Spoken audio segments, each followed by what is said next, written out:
como meta, pero representa ese cambio social.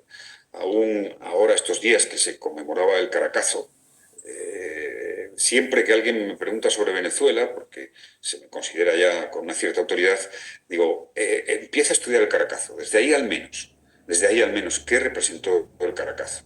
Y luego aconsejo siempre que se conozca esa Venezuela de los ranchitos, donde todavía viven 1.700.000 personas, y que eso se ha producido y se ha dado en un país en los años 70, 80, 90, cuando Venezuela era tan rica. Es decir, cuando la desigualdad social es lacerante, pues antes o después habrá un maremoto político. Ese maremoto, ese cambio político profundo lo protagonizó el presidente Chávez, y con ello pues dio en Latinoamérica una expectativa.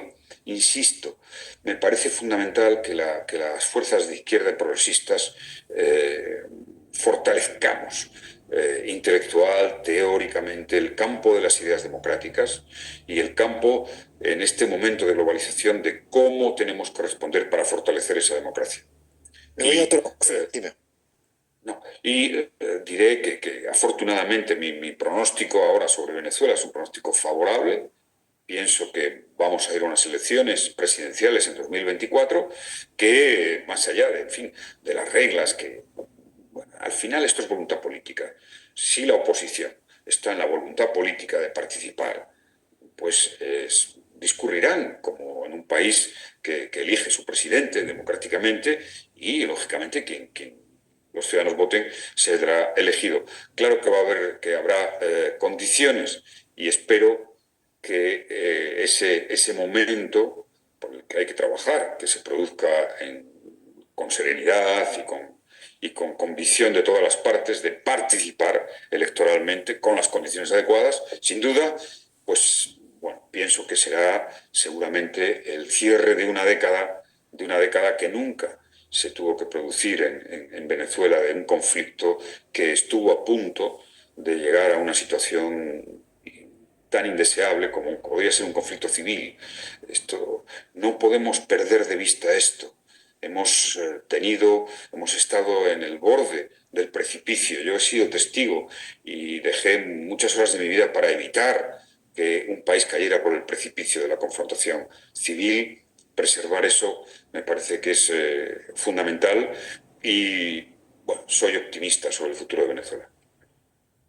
Antes de empezar, para terminar, porque no tenemos tanto tiempo, un test rápido que te quería hacer. Quiero que me digas cómo ves la paz como futuro en el tema Rusia-Occidente, Rusia-Ucrania, llámale como quiera, porque también tienes una posición muy a contracorriente de lo que se suele escuchar como run run europeo. Hay algo que es evidente, más allá de un hecho objetivo, que es que Rusia ha invadido Ucrania y que además eso no respondió a las reglas de la legalidad internacional. Cuando hay un conflicto, y un conflicto de esta envergadura, en mi opinión, lo más importante es cuántos procesos, proyectos, iniciativas hay en favor de una salida negociada, que, por cierto, responde al mandato de la Carta de Naciones Unidas, que insta a la solución pacífica de los conflictos. Estamos en un conflicto. Por supuesto, para una parte importante de la opinión hay un culpable principal, que es Rusia, pero eso no exime de que el camino, de que el método, que la regla sea buscar una negociación cuanto antes. Y lo que digamos, genera ansiedad es que un año después hemos tenido muy pocas iniciativas, muy pocas iniciativas. Ahora, recientemente, pues se ha producido la del presidente Lula, de Brasil, la de China, y yo deseo que Europa pueda, que es clave, es decisiva, Europa pueda lanzar en algún momento alguna iniciativa cuanto antes, de paz, de negociación, porque sabemos que no hay una solución militar. O sea, todos estamos escuchando, bueno, la guerra va a ser larga. ¿Qué significa que la guerra va a ser larga? Significa que vamos a tener mucho más drama, horror, y que el odio enconado va a permanecer durante más tiempo, más allá de las cuestiones de gran seguridad, ¿no? Entonces, abrir esa expectativa cuanto antes me parece fundamental, esencial. Siempre he explicado que el diálogo no es tan solo un medio para un fin. El diálogo es un fin en sí mismo. Lo he manifestado, es mi experiencia. A lo mejor he tenido unas circunstancias favorables, pero aquellas cosas que considero que he logrado en favor de principios de defensa de la paz, del entendimiento, las he logrado a través del diálogo. Y claro, el diálogo exige voluntad, una voluntad inequívoca, la paz exige una voluntad inequívoca, y casi siempre la paz va acompañada de palabras que nos cuesta decir públicamente en momentos bélicos, que es reconciliación, que es perdón. Cuando uno repasa, como ahora hemos tenido la oportunidad de ver lo que sucedió en la Primera Guerra Mundial, con una fantástica película que es Sin novedad en el frente, y ver que el frente occidental de aquella Primera Guerra Mundial entre Francia y Alemania estuvieron 3 años, 3 años en ese frente y prácticamente no se movió el frente, pocos metros para un lado, pocos metros para otro, y murieron 3 millones de jóvenes soldados en ese frente. Es decir, son esas páginas de la historia que dices, bueno, en la disputa de unos metros, de unas hectáreas de territorio, no cabe formular alguna propuesta. Esto me ha llevado más de una ocasión a decir que no nos podemos sentir muy orgullosos de nuestra especie, que a pesar de haber superado muchas humillaciones en la historia, como la esclavitud, como la marginación de las mujeres, como la humillación de los homosexuales en muchos países, aún no hemos encontrado una respuesta civilizatoria a ese horizonte que espero que alguna generación en el futuro vea llegar, que es la abolición de la violencia. La abolición de la violencia. Esto debería de ser una aspiración de la especie humana. Ya sabemos que esto suena completamente utópico, completamente incluso angelical, pero no creo que sonara distinto a las primeras voces que en su día reivindicaron frente a la plegaria, a la magia, el valor de la ciencia, la libertad de pensamiento, la libertad de expresión, el horror de la esclavitud, la superación de las teorías racistas.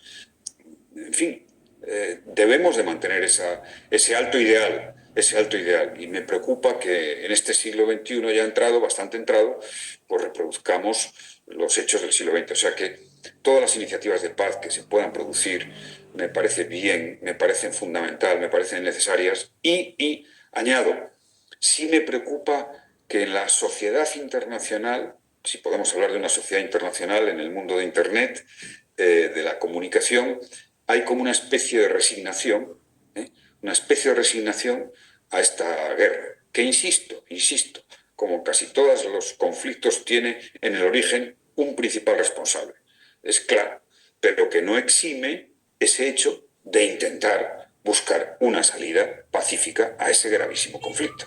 Esta es mi posición.